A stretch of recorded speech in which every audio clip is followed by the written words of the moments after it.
In the morning, When I rise, when I rise, when I rise, wanna rise holy. When I rise, when I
I'm not sure if I was born a storyteller, but I do remember my very first stories.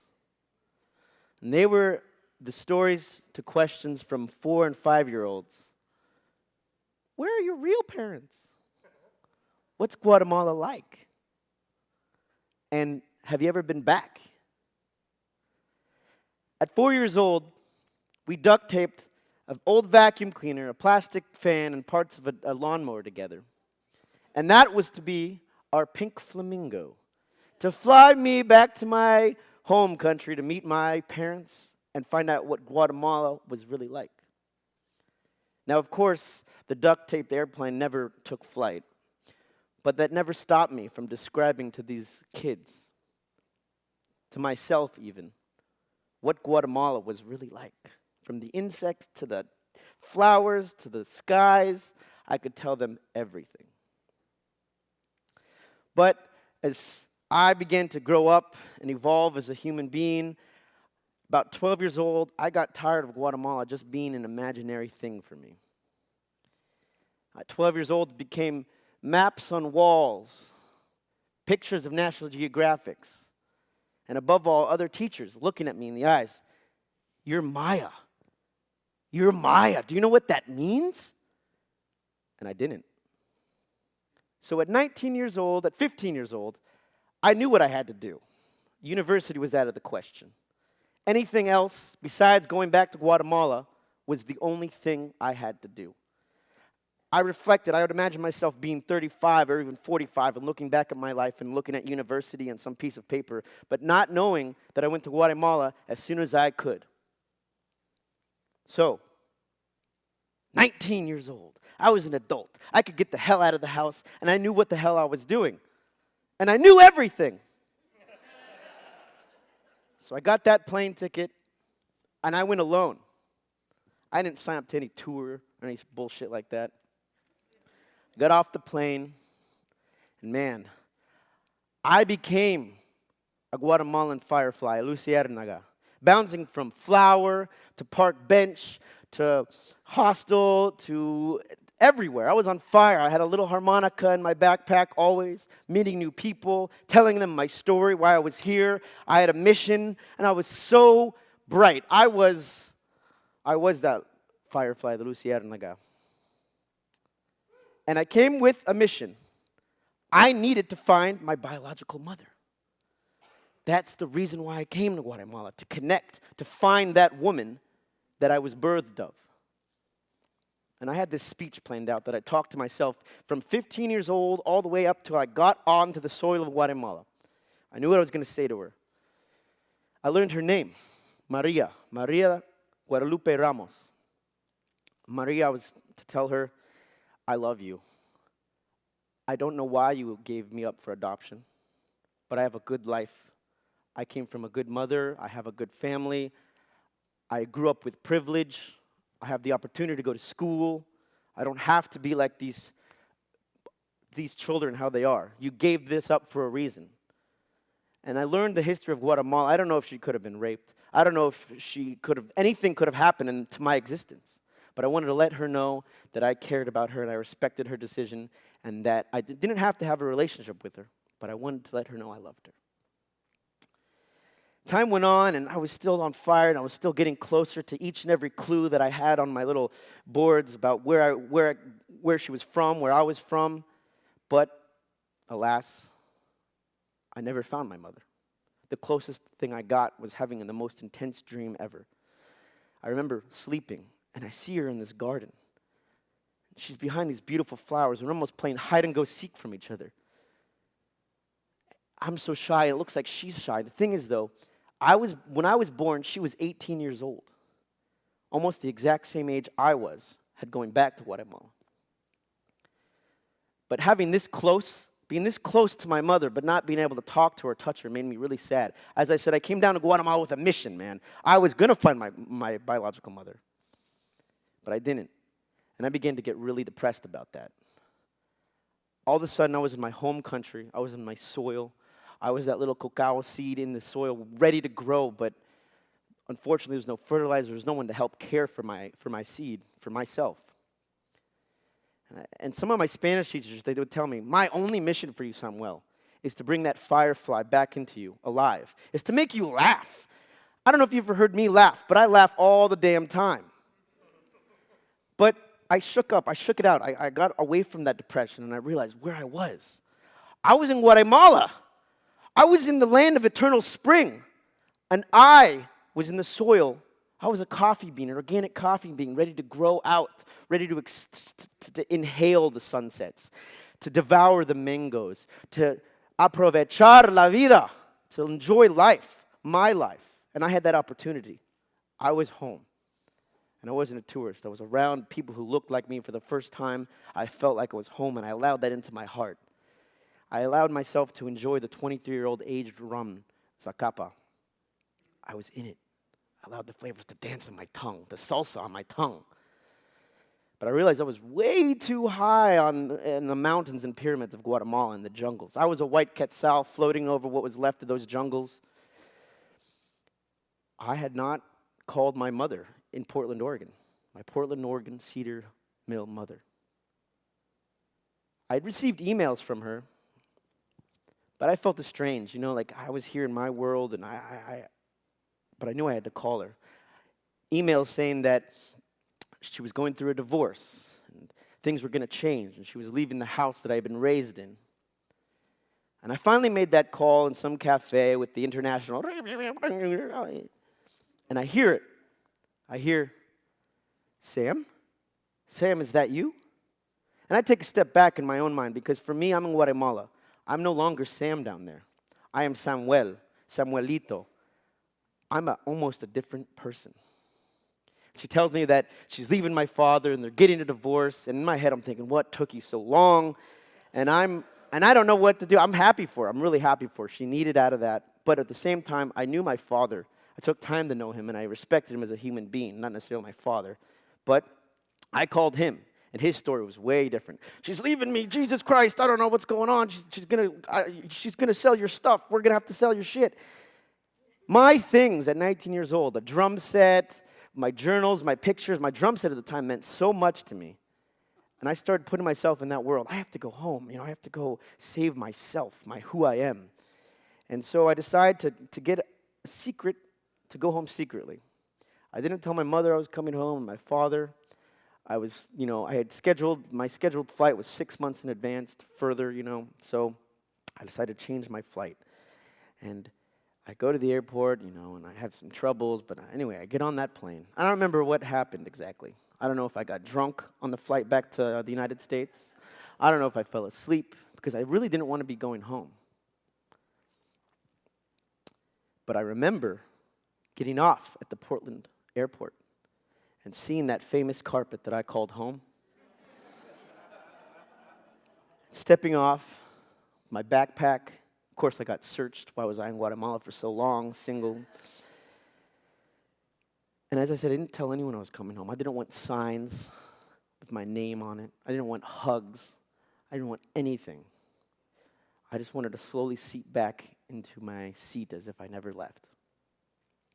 I get on the Red Line Max, all the way back to Beaverton Transit Center. I get off. I catch the number 62, something I'd done for years, from high school all the way home. The number 62 took me all the way to Cornell and Salzman Road. And I got off. There's a 7-Eleven that used to be there. I had my backpack on. I began walking back to my house, to Kearney Street. I felt like I was in elementary school, even high school. I'm headed back home, and I get closer and closer, and finally I see my childhood, the door to my childhood, green. And I'm almost afraid to go inside. I'm picturing what's inside, who's inside. They don't know I'm coming home. And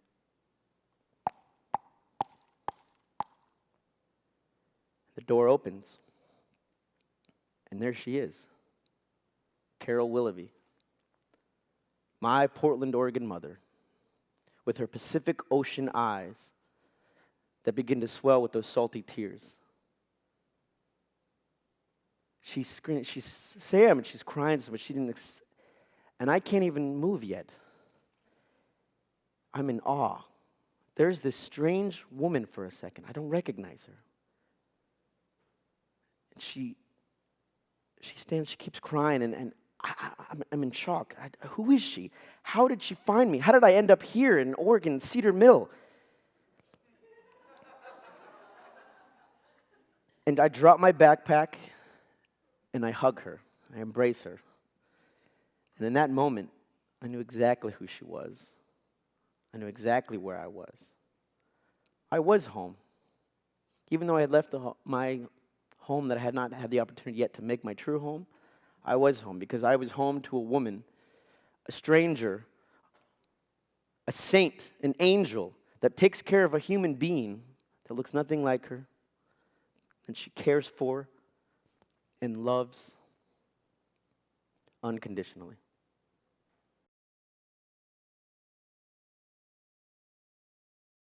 My name is Michelle, and I'm 30 years old now. I was born in the 1987 Guatemala City, and I was adopted to Sweden, Stockholm. I've got 2 kids, and right now I'm studying to become a engineer. Did you always know of my existence, or was there a point in which you discovered it? Oh, I have always known. And my mom, she told me. Always been a thing I have had in the back of my head. Was there a certain point when you actively began seeking information? Yes, actually, when I was in my early 20s, I felt a need for looking you up and start a new relationship in my life. This was before I had my kids, and yeah, I asked my mom, and she told me she actually had some information about you, and from there, this story began. Finding my brother now, contra 10 years ago, would it be any different for me or you? 10 years ago, I was 20 years old, so that is a kid actually, and I was a whole different person. The important things in my life were different, and yes, I didn't know myself then either, so it would be crazy. We met each other and partying instead of got to know each other as you supposed to, I guess. So that would be the biggest difference. When I went to Guatemala when I was 19 years old, find our biological mother, I did receive your name, picture, I think, an address here in Sweden, but I was backpacking and I was young and I lost it. Was there ever a point which you wanted to find our biological mother? Actually, no, it hadn't been my priority at all, and I can't exactly tell you why, but for me, my priority were to like find my brother because I know I had information and I actually know where to find you and that you existed. Maybe it was also easier for me to reach for that. As I said, since I was a little kid, I have always known that I had a brother, and there was always a presence almost. I knew it, but it was like a fairy tale almost. And my mother would tell me, I would ask, and she would say the same answer every time. You have a brother. He's 1 year older, and he's living in the U.S. And that's it. And I embraced that, and I thought it was a great story, and I loved it. But I didn't do much about it or think much more about it than that. It stopped there. So when I got older, I would say like 25 to 27, I got to think more about it. And because I'm the only child, and my mother adopted me by herself to Sweden, so I don't have any siblings at all.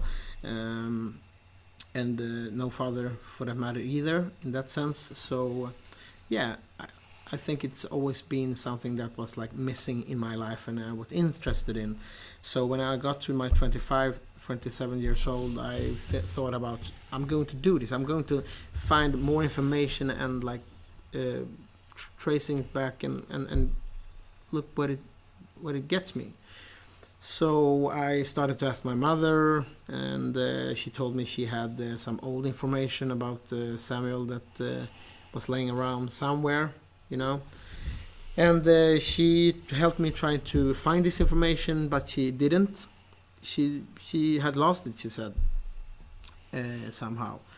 And yeah, that's it, I thought. So I forgot about that, and probably 3-4 years later, she found it again.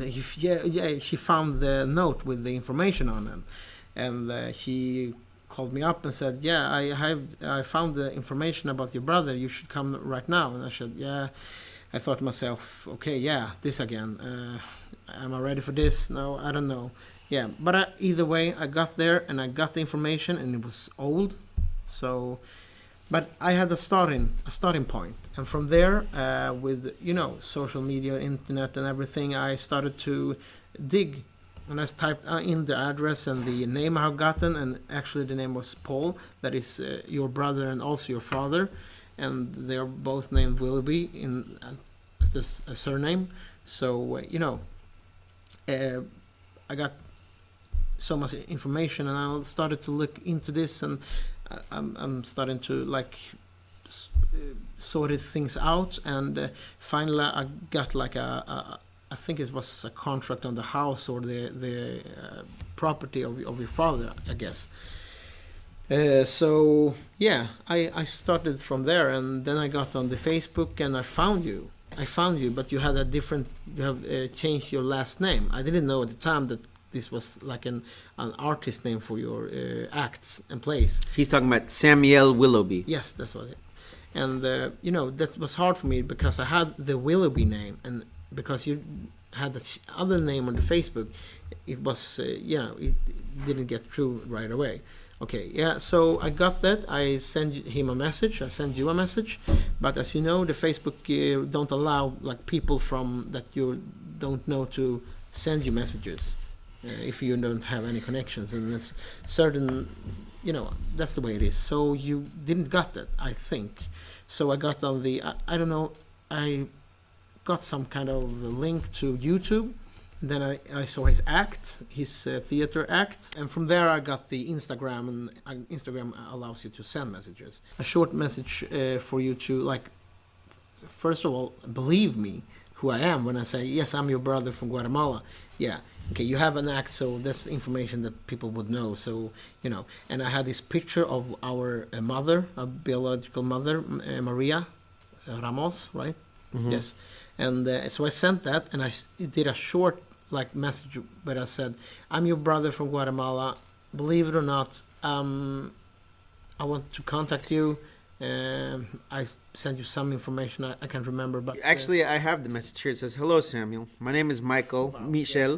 You don't know me, but I'm going to get straight to the point. Yes, I'm your biological brother. I don't know if you are aware that you even had one, and I also understand that it can be choking to hear. Shocking issue, yeah. Shocking. Yes. I gotta put my glasses on. Maybe it's my English is not. It can be shocking to hear from me. I know I was just now to find you here. I always knew that I had a biological brother and have in later years tried to get some information on where to start. Suddenly my mother in Sweden, where I live, came on the street address on your mother's name, Carol. Also, after a little searching online, I found you. I don't know if you want to continue this conversation at all, so I will stop right here and wait for your response." And then he sends me the picture of my biological mother and me and him as a child. Yes. And this is when I was working in the therapy in the Utah desert, so I was gone for 8 days. So he probably sent this, and I did not receive it until I got back. And I didn't even have my computer at the time, so I actually read your message at a Best Buy in St. George, Utah. And so I wrote back, "Jesus fucking Christ, fuck yes, I want to continue this conversation." And then we just continued talking back and forth, giving each other information. Yes. I will also say that during this time that you didn't answer, I watched the YouTube clip, and it was so because I couldn't be sure that this was my brother, it was you. But it's so crazy that this play or this act of yours were actually you doing a monologue of yourself and the fact that you are adopted from Guatemala and feeling strange about it then and now. And yeah, it was so overwhelming because this was proof of exactly what I've been seeking. So this was you, It wasn't anybody else. It was you. And yeah, so the moving the video. I have video of you also. So not just a name, not just a picture. It was an actual moving fucking video. So that was overwhelming. I got thrilled about that, and so it was more than I was hoping for, of course.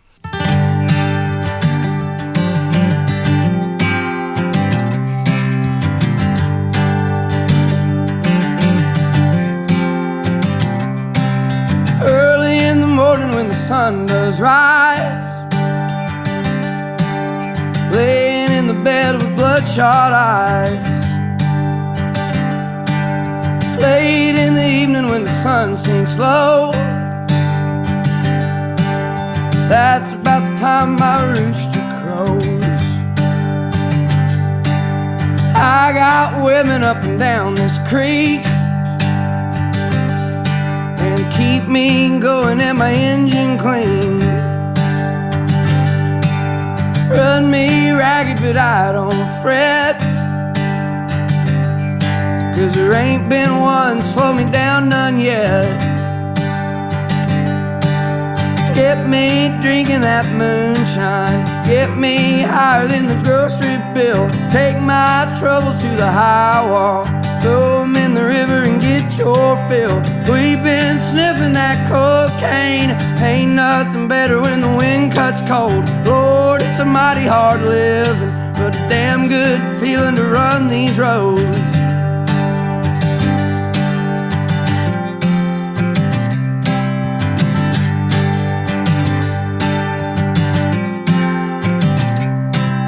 I got people try to tell me, Red,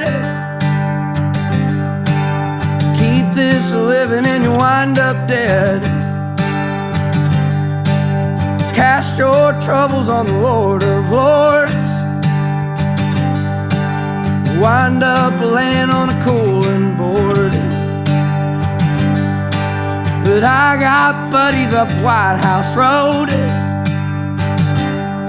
and keep me strutting when my feet hang low. Rock gut whiskey gonna ease my pain, and all this running's gonna keep me sane. Get me drinking that moonshine, get me higher than the grocery bill. Take my troubles to the high wall, throw 'em in the river and get your fill.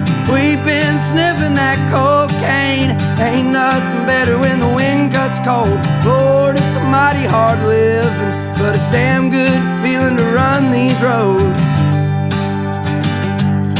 It's a damn good feeling to run these roads.